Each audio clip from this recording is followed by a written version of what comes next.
Jason Palmer, one of the hosts of The Intelligence, The Economist's daily current affairs podcast.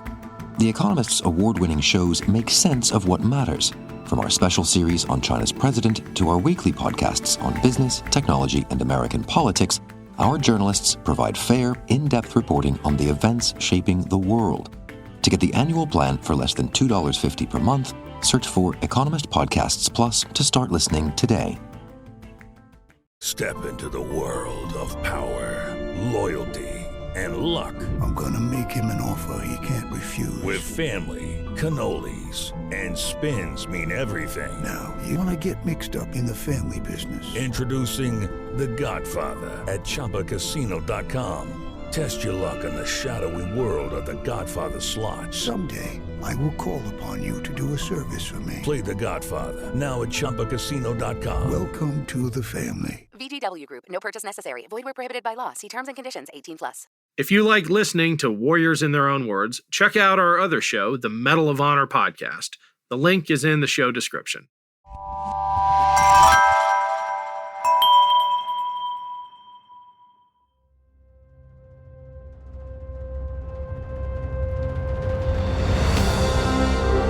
I'm Ken Harbaugh, host of Warriors in Their Own Words. In partnership with the Honor Project, we've brought this podcast back at a time when our nation needs these stories more than ever. Warriors in Their Own Words is our attempt to present an unvarnished, unsanitized truth of what we have asked of those who defend this nation. Thank you for listening, and by doing so, honoring those who have served. Today, we'll hear from Colonel John Anthony Cash, who served in the Army as a rifle company commander in Vietnam. In this final part of his interview, Cash tells more incredible stories, reflects on the war as a whole, and talks about coming home.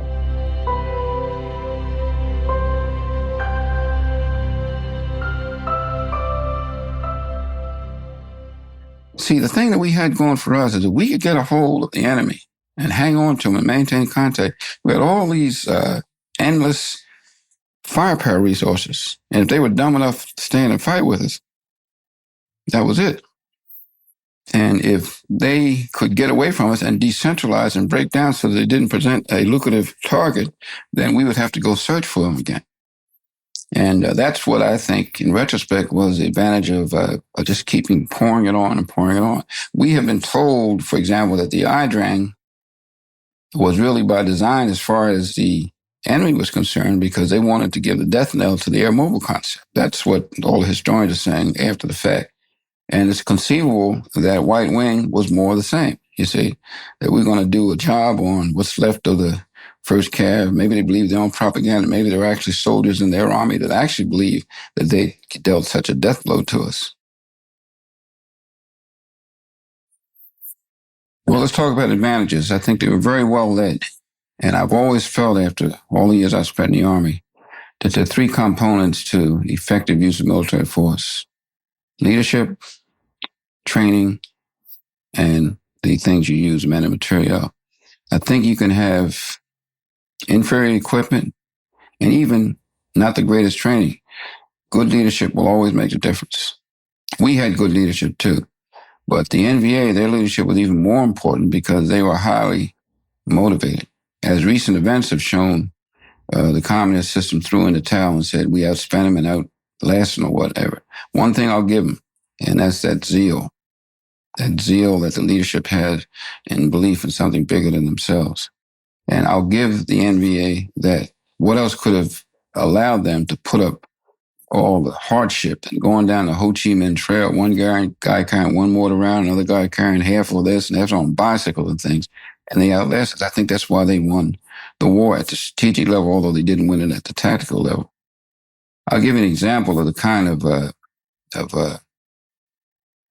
determination they have. I remember we captured a wounded North Vietnamese soldier, and it was when Specialist Weiss was killed. And it was raining, and the guy had been seriously wounded. He was laying near, I'd say maybe about from here to where your kitchen door is. And we figured because he was so badly wounded that we didn't have to worry about the guy. Many of the guys were tired. We hadn't had any sleep. And I had one guy sitting under a poncho, and every now and then he'd look around, and he was monitoring the radio. And I remember one of my radar operators said, look at that guy. He looked over there, and you ever see a praying mantis, how slow they move? We watched this on VA, and he was moving ever so slowly trying to get to the guy's rifle. And we said, well, what's he going to do if he gets it right? Where's he going to go? He's surrounded by Americans. And I went and told the radio operator, because we told guys to stay alert. And I said, you want to lose your rifle and your life. That guy over there is going to get it. And he got mad and went over and kicked the guy. And I think the guy died of internal bleeding because the next morning he was dead. But I had to ask myself, I said, there's a certain level where you say, I've done my best as a soldier. What do I hope to gain by continuing this? And then I'd heard other stories from other people, and they were very, very shrewd. I remember when they finally hit on K with mortars one night. We were on the berm line, they used to call it. Our particular battalion had responsibility guarding. And they picked a night when there was no moon.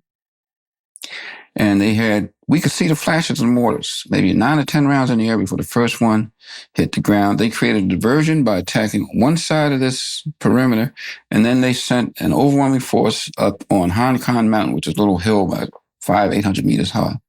And they killed guys in the beds, laying there, sleep, playing with transistor radios and everything.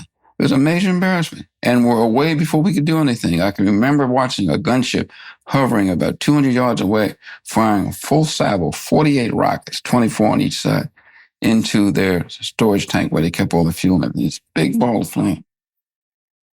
And they were just good. I remember we had a demonstration once of how they would get through we had, on the berm line, for example, we had triple concertina, double apron barbed wire fence, minefields and everything. And they had a Captain BC demonstrate to us how they could get through all that with a lot of guts and patience. And then they capitalized on the way Americans do things.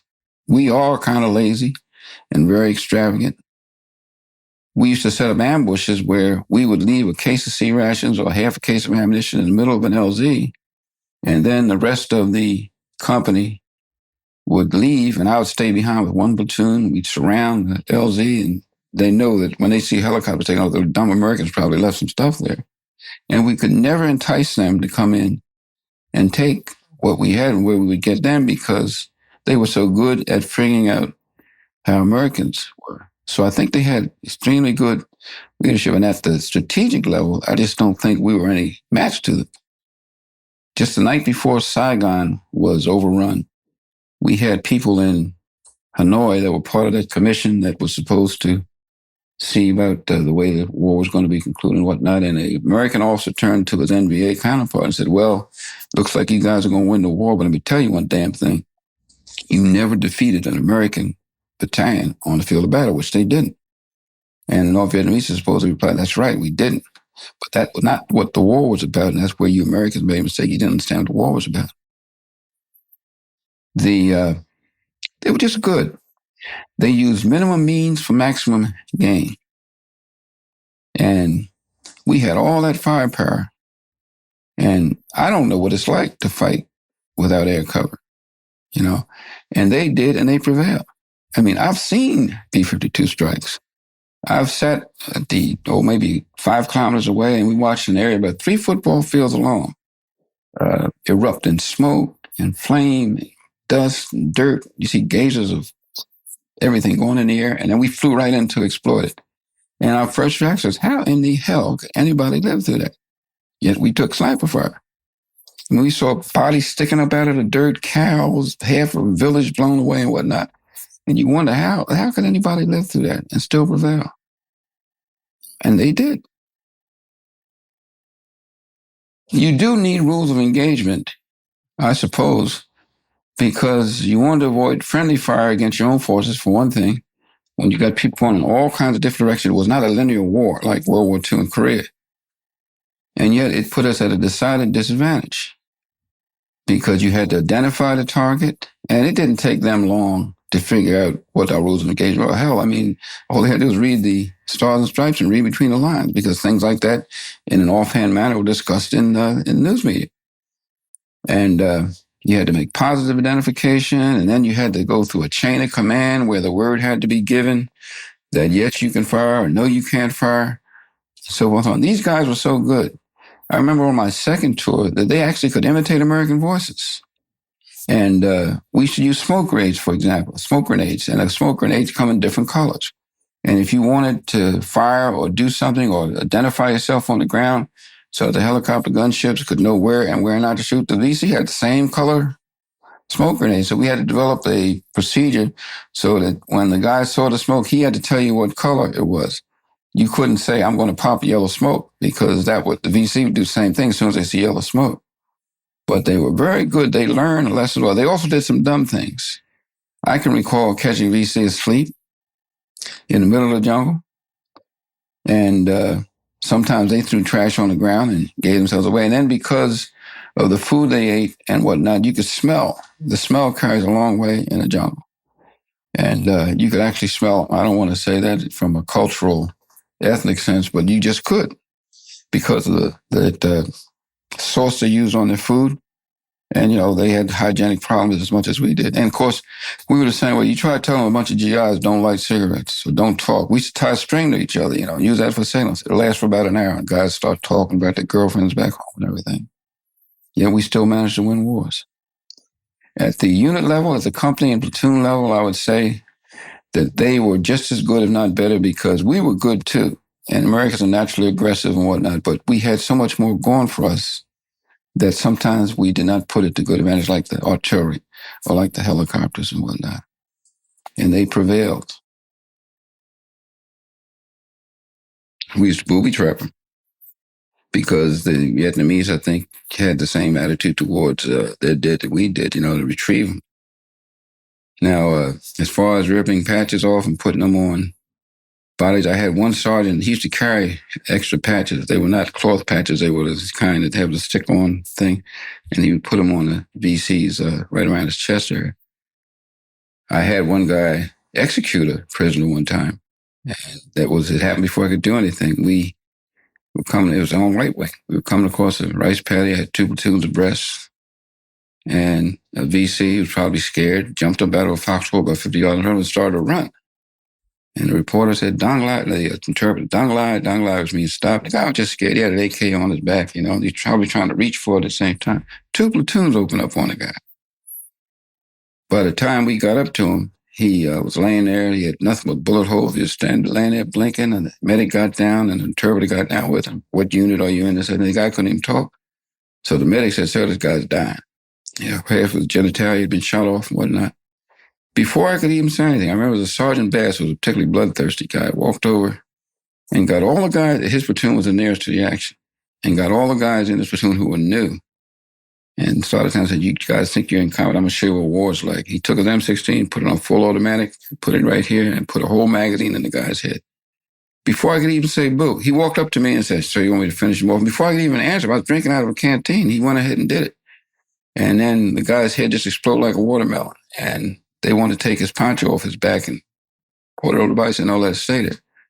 I thought about that for years. I kept telling myself, well, the guy was going to die anyway. Guys are pissed off. We'd had a few casualties the day before and so forth and so on. But as far as that being a pattern and atrocities and torturing prisoners and things like that, I don't think that was a policy. I think individuals would sometimes get carried away because I think most guys are probably like me. I can remember looking through my binoculars one time, doing White Wing, and seeing women and children, and the battalion commander in his little helicopter. What are you going to do? I said, that's where the fire's coming from. And I wasn't about to shoot any women. The girl out there looks just like my little daughter. And I didn't do anything. We had 2 guys wounded from that fire, but I wasn't about to start shooting at any civilians.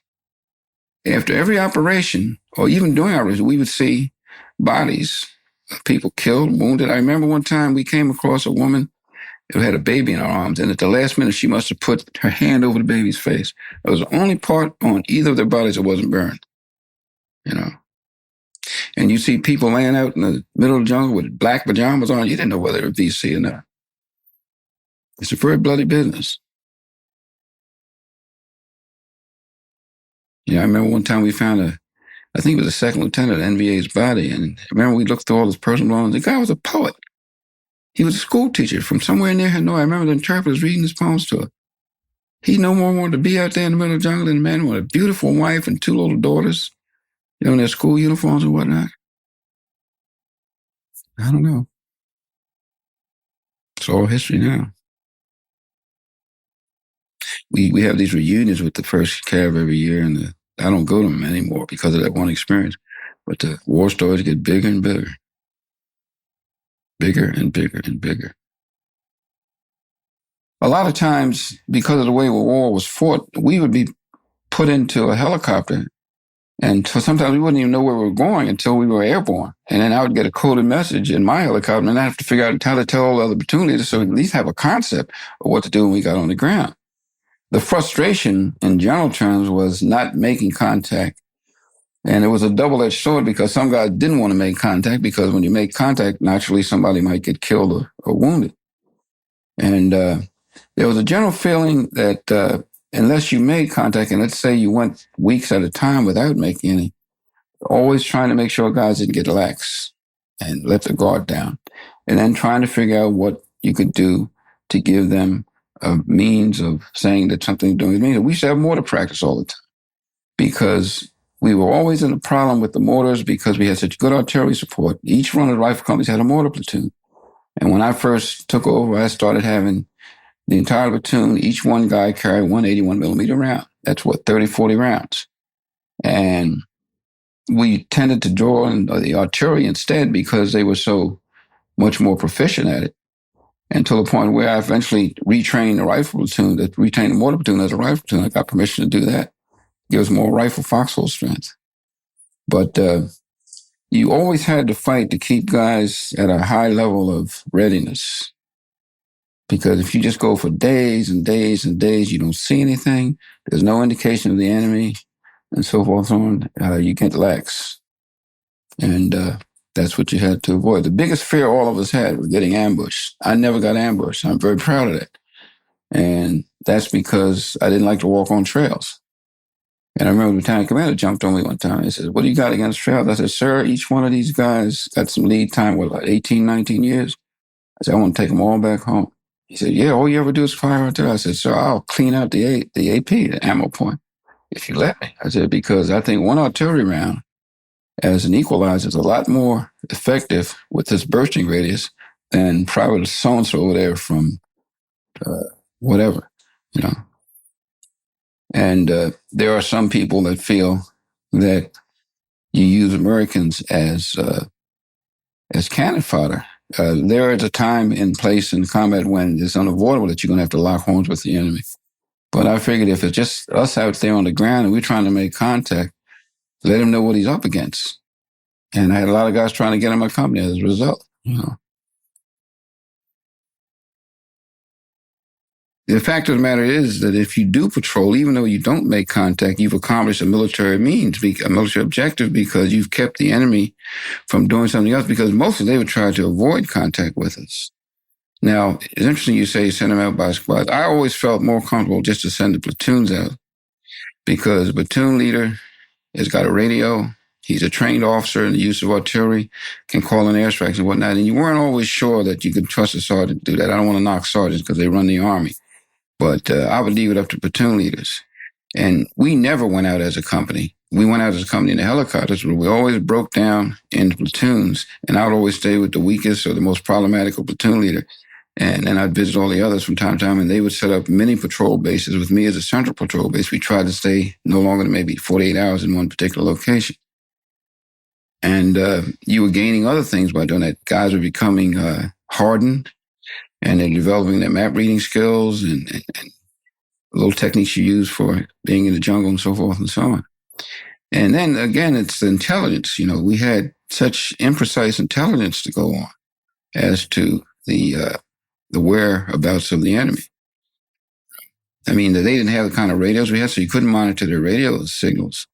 And you had to use deer slayer type techniques, looking for signs of people moving along the trail and that sort of thing. We would question villagers. We had interpreters with us who would ask. And here's an example of how quickly you can lose your perspective as to compassion. We had a platoon sergeant, one of my platoons, and we nicknamed him Ben Quick. You ever see the movie? I think it was A Long Hot Summer with, I think Paul Newman was a barn burner, and they called him Ben Quick. And if he didn't like people for whatever reason, he'd burn down the guy's barn. This guy, we'd go into a village, and if we found any indication at all in any of the huts or anything that the VC had been there, he'd get out a cigarette lighter and up go to the guy's house. And I remember one time the battalion commander jokingly said to me, he said, I can tell your company's down there because there's a trail of burning huts all the way through the jungle. And we thought it was okay until one day I stopped and asked myself, I said, oh, wait a minute now, we're burning down people's homes. I really got to the point where I didn't give a damn. I remember one time we showed up at a village and we went into, it was in the monsoon period, we kicked the entire family out of their hut, and I made that my CP until the interpreter told me they were having a religious ceremony. The altar was set up and everything, you know, and something how quick you can lose that. It was a beautiful country. I've always felt that one day I'd love, waterfalls way up in the middle of nowhere, you know, and it was just a beautiful country. Sometimes you'd forget there was a war. We'd find fruit out in the jungle, you know, add that to the sea ration, which was, of course, an improvement. And the people were peaceful, you know, and of course, they probably wave at anybody and try to be on everybody's side. And I took a camera with me. I kept a camera in one of my ammunition pouches. And one guy asked me one day, he said, how the hell could you be a company commander and find time to take pictures? I said, I was doing it for posterity. But yes, it was very exhilarating. I remember we had a parade after Marms was nominated for Medal of Honor, and they had a brigade parade, and they put us in our combat uniform, fixed bayonets, and we marched by and saluted General Kennard. We were all 20 feet tall. We weren't 10 feet tall. We just knew we were hot stuff. Really not much else I can say about that, but yes, it was very exhilarating.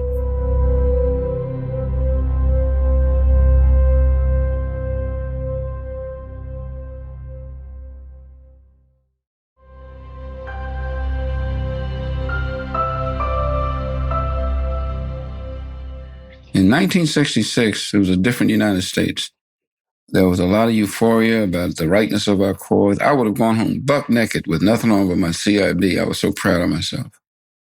And I remember, I'm from Lancaster, New Jersey. When I finally got home, they had a big party for me. I was a local hero, big sign over the door, welcome home, John, blah, blah, blah, blah, blah. Years later, when I went back on my second tour in 1971, when I got home, there was no such reaction. I remember the negative aspects of the war had begun to filter through to us by virtue of the Stars and Stripes and whatnot.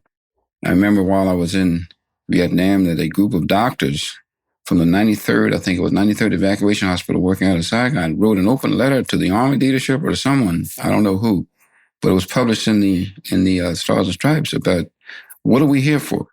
We spend most of our time treating guys that OD on drugs and whatnot, and guys that frag people and accidents and so forth and so on. And I just heard about it in the scuttlebutt mode around bar talk or whatnot, but I was told that the Army tried to cover it up. I don't know they did. I remember that the 1st Cavalry Division by then only had one brigade left, and they were stationed at Benoit.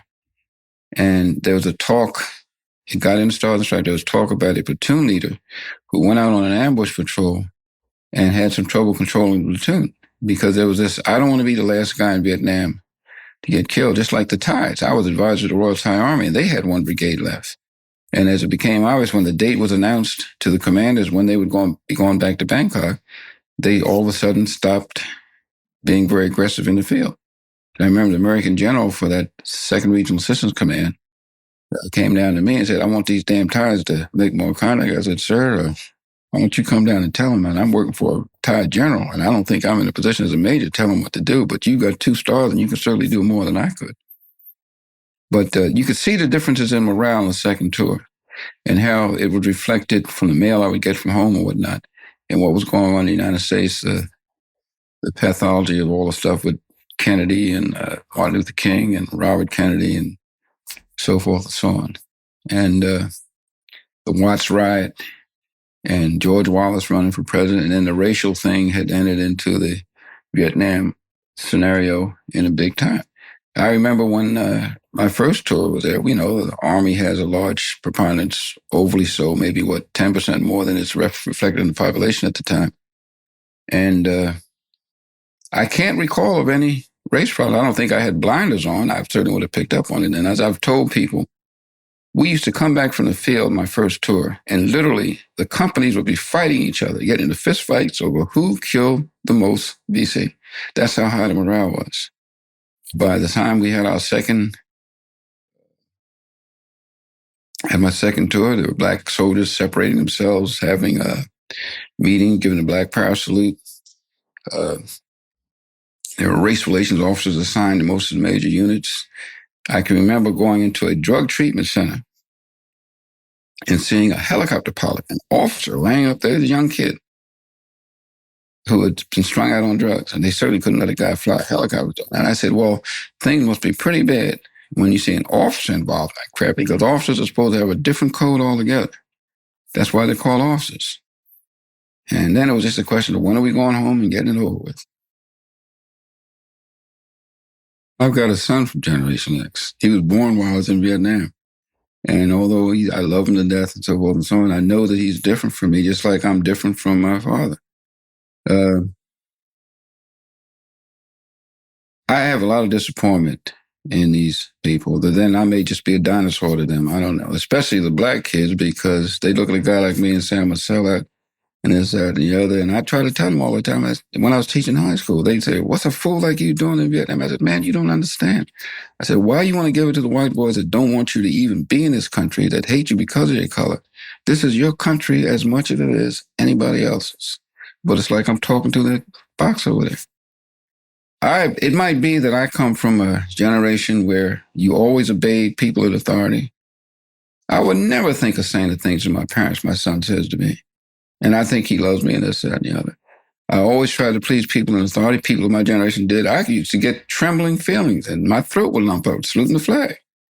I tried to put the flag up in my neighborhood a couple of years ago. I've been living in Washington. Said, yeah, a couple of neighbors complained about it, you know. And I said, it's just a sin to love your country. This is a good country. And I've been in the Army 32 years. I've traveled most of the world. And I'm always glad to get back to this country with its racism and all its faults. I said, you guys don't know. You don't know. I don't know what it is. But if you lose that feeling that you owe something to your country, I think we're in big trouble. I asked my son one day, we were sitting there drinking. I said, do you think there's anything worth dying for? And he had this long pause. He said, well, Dad, I'm not going to make the Army career. I said, you did. I said, yeah. I said, there are things worth dying for. This is my country. I said, when I grew up, being black was a kick in the ass, worse than you'll ever had. And yet I serve with pride in the United States. And I don't think I'm that naive. But like I said, I'm not reaching it. I don't understand their music. Sometimes I don't think they do either. Or some of the other values that they have. You know, I remember I was telling war stories one time. My son, to a friend of mine, the guy wanted me to tell him we were both drinking. Son got up and walked out of the room. You know, when General Moore gave me an autographed copy of They Were Soldiers Once and Young, I said, I like one for my son. And so he wrote in there that your father and I saw a lot of danger together. And my son was embarrassed by it, you know. This crap.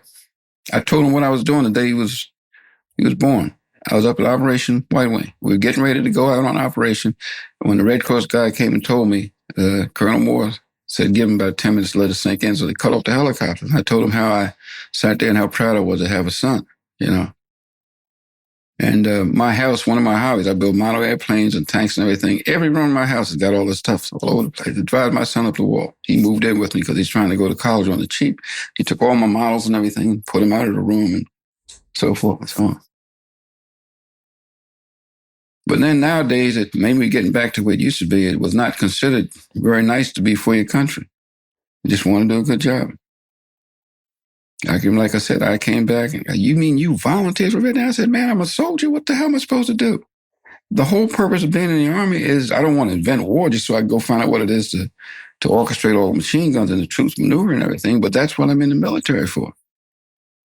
I don't see anything wrong with that. Well, I saw the movie Platoon. And I know what's the guy's name that did the film? Oliver. Yeah, Oliver Stone has a certain kind of agenda with JFK and all the other movies he's made. And I saw that movie and I said, I was in the same kind of environment. And those things didn't happen, you know, where guys were afraid of their own troops and the sergeant kills another sergeant, raping and pillage and all that crap. You know, that just wasn't my experience. There were moments when I had to be careful because we always had guys in any group. You're going to have a couple of guys you got to look out for. And the other thing I don't like is this portrayal of a Vietnamese veteran as a guy that's susceptible to what's this syndrome or whatever the hell they call it. You know, I had my own problems. I came back. I ended up getting a divorce. I don't want to blame it on Vietnam, but most guys did what most guys did, is that they came back, put their lives together, went on and raised their families and did their thing, you know. And then there's always a tendency in a lot of movies and even in books to portray officers as bumbling idiots, fascinated by technology, wasting American lives, and so forth and so on. That also is not true. But then whoever said that fiction had to be the truthful portrayal, and like I told a guy one time that saw a platoon, I said, hey man, those are flickering images on the screen. That's all it is. That's someone else's interpretation of what it's like to be in combat. Just like in the movie Full Metal Jacket. I thought it was very well done. Stanley Kubrick's a great director. But, you know, come on. It's like taking Heart of Darkness by Joseph Conrad and making it into Apocalypse Now. Come on. Renegade, Special Forces, Colonel, way out in the middle of the night. I mean, we just got some tall stories about the Special Forces, but don't you think that's taking it a little bit too far? You know? But it makes for, given the ambivalence most Americans have about the military, it makes for good ticket receipts, you know. And I'm sure they'll eventually come up with something like that about Desert Storm. I remember I saw the movie The Great Santini. Now that was well done because I run into colonels like Robert Duvall. That was very well done. But like I said, I think it's the kinds of people that write novels and write stories and things. I remember when I was in graduate school, I didn't tell anybody I was an Army officer. I went to the University of Wisconsin. I didn't even get my graduate degree because they had to close down the school. I left a week before the guy was killed in the meth center explosion. And I was taking Portuguese. I was going to go to Brazil.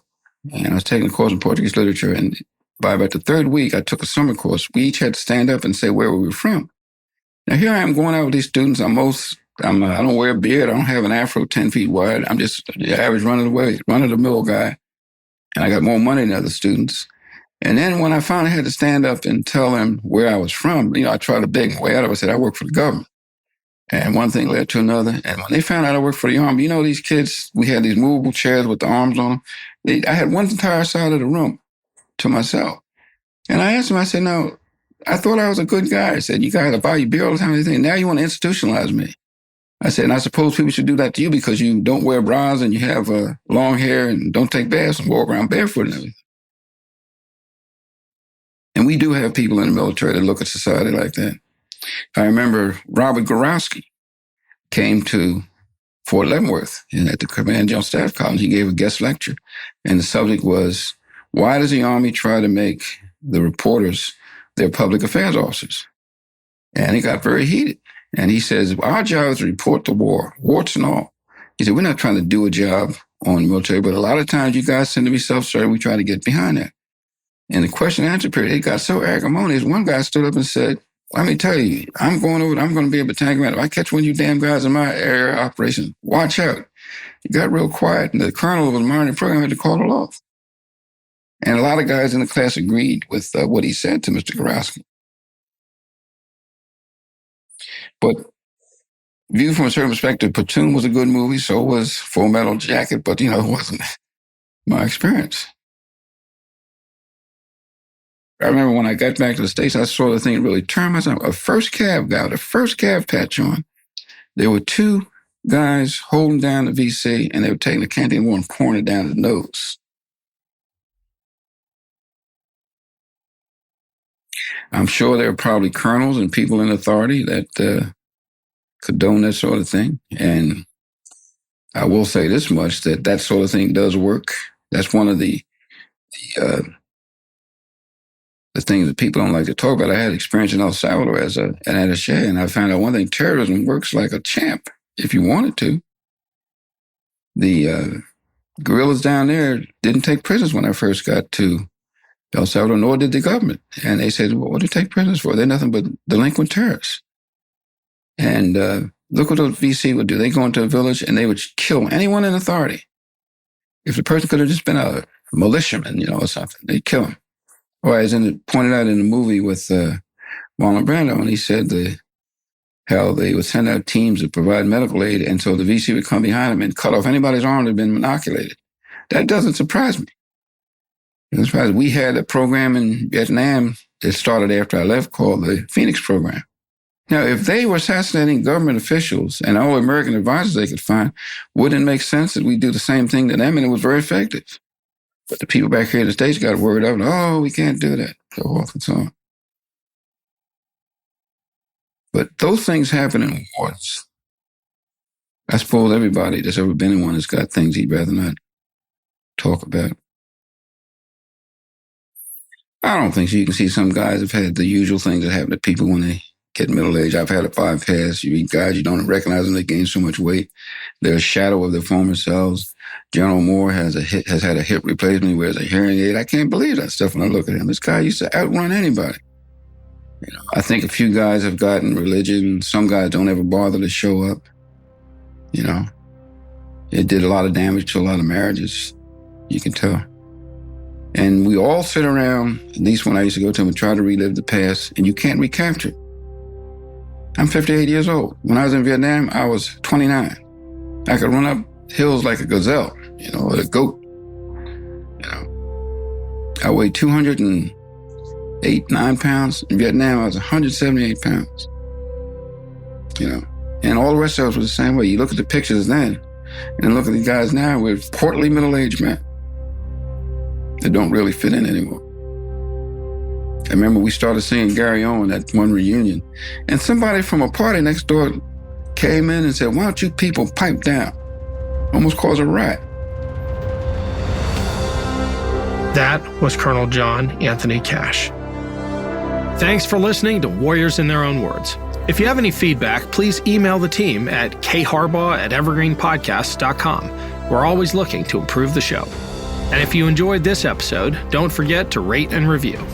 Warriors in Their Own Words is a production of Evergreen Podcasts in partnership with the Honor Project. Our producer is Declan Roars. Bridget Coyne is our production director, and Sean Rule-Hoffman is our audio engineer. Special thanks to Evergreen executive producers Joan Andrews, Michael DeAloia, and David Moss. I'm Ken Harbaugh, and this is Warriors in Their Own Words.